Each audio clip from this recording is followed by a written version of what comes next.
আজকে আমাদের একটা টপিক হচ্ছে ইকুয়েশন অফ মোশন।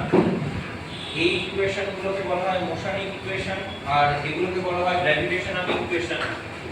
তো মোশনিক ইকুয়েশনের আন্ডারে আমাদের ক্লাস 9 এ তিনটে পোরশন আছে, তিনটে ফর্মুলা আছে, যেটা হচ্ছে ভি হচ্ছে ফাইনাল ভেলোসিটি, তোমার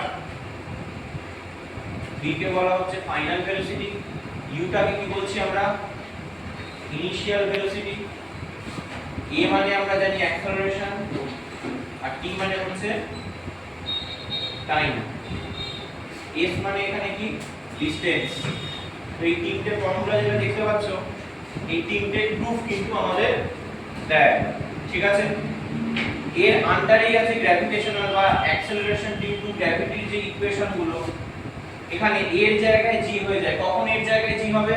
যখন একটা বডি ফ্রি ফল করছে কোন একটা বিল্ডিং থেকে বা কোন একটা হাইট থেকে, যখন একটা অবজেক্ট নিচে পড়ছে তখন আমরা এ কে জি ধরে নিই আর এস কে কি ধরে নিই হাইট, ঠিক আছে।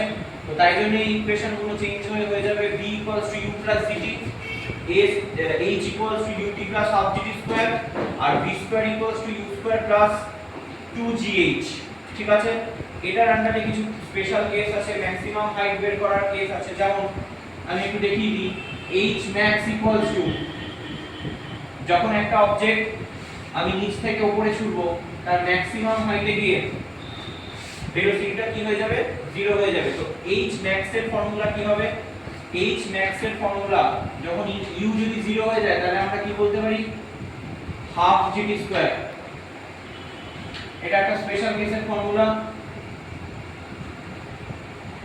নেক্সট ক্লাসে আমরা দেখব এই তিনটে ফর্মুলার ডেরিভেশন, গ্রাফিক্যাল ডেরিভেশনও হতে পারে এবং অ্যালজেব্রিক ডেরিভেশনও কিন্তু এটা হয়।